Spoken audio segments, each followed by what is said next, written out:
Hi, this is Guy Barker. Welcome to Herbi.org.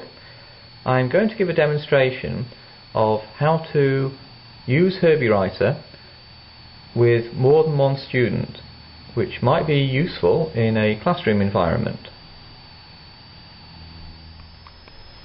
Because I'm going to be doing some typing in this demonstration, I have rotated the computer screen so that I can see what's on the screen and type with the small keyboard at the same time.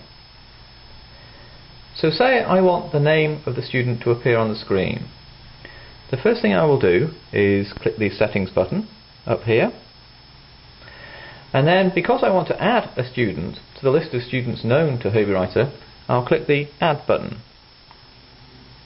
Okay, and it is asking me to type the student's name, so I'll type the name Tom, then click the save button. Okay, and the name of the student Tom is now showing in this list. If I click this little arrow here, it shows me a list with Tom and an empty space as the first item in the list. So now that Tom is known to Herbi Writer, I'll change the settings to be specific to what Tom needs. So I do want the name Tom to appear in the list, and the show the student's name is checked here, and so Tom will appear on the screen when I click the OK button. But Tom, say, is very advanced with his handwriting, so I'm going to click the advanced setting here, and now I'm going to click OK. And there we have Tom's name appearing at the top of the screen. Now say I have another student who also will use this same computer, so I'm going to click the settings button again, and I'm going to add another student, and so I'm going to type the name Adam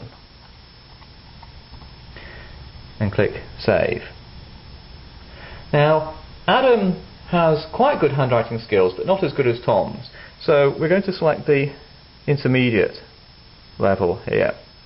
And what's more, Adam is left-handed, so we'll go to the layout tab and say we want the sample letter to appear to the right of where the student writes. Now I'm going to click OK. OK, and now Adam's name appears up here, and the sample appears over here. So Adam will actually do his writing on this left side of the screen here.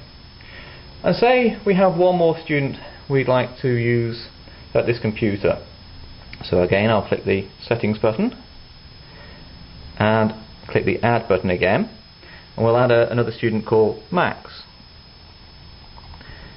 and click the save button. Now Max's ability to handwrite isn't quite as advanced as either Adam or Tom, so we'll say we want Max's handwriting level to be beginner. Now I'll click OK, and there we have Max. Now because the settings were already set up for Adam, Max also gets the left-handed layout, but we don't actually want that for Max, so we'll click the settings button and change that back to for use by a right-handed student. Okay, but also say Max prefers to trace rather than write at a distance from the sample letter, so we'll click the trace button here, and the tracing area appears on the screen. So now we have all the students that are going to use this computer known to Herbi Writer. So what I'm going to do is rotate the screen, and we'll carry on using Herbi Writer after that. When Herbi Writer starts, the student's name that's shown will be the name of the last student that used Herbi Writer. So it is showing Max, and it's also using Max's preferences, such as beginner level and tracing mode. But say Max has used the computer now, and now it's Adam's turn to use the computer. So we'll click the settings button here, and then we'll have a look at the names of the students known to Herbi Writer in this list. And now we have the full list of students known. We have Tom, Adam and Max, and also there's the blank entry, meaning that it's going to use the general settings, not specific to any particular students. So We said it's Adam's turn to use the computer, so we'll click the name Adam.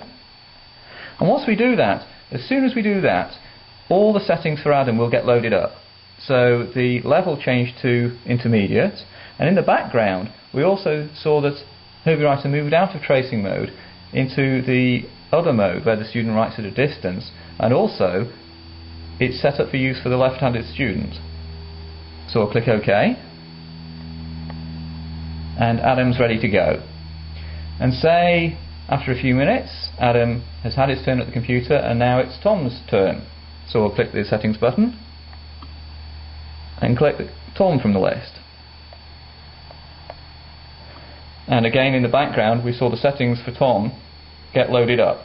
So Tom is a right-handed student, so he's going to write over here, and also notice the advanced setting got automatically selected for Tom. So we'll click OK, and Tom's ready to go. And similarly, all the settings that can be applied through all these tabs here will get saved for each student. So if Tom or Adam had a preference as to the speech that should be played after a letter is correct, or the colours used for the ink, all those settings will get loaded up automatically when you select the student from the list. And say you want to remove a student from the list because they no longer use this computer, you can click the student who will no longer be using the computer, for example Adam, and then click remove. And it says, are you sure you want to remove Adam from the list of students? And we'll say yes. OK, and having done that, then Herbi Writer reverts to the default settings which aren't specific to any particular student. And we'll click the list again. We can see Adam's gone, and it's just Max and Tom now.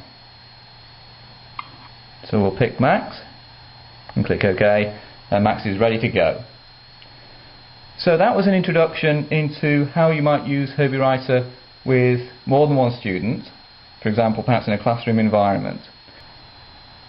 If you have any feedback about this feature or would like to see some changes made, please do let me know at barker@herbi.org.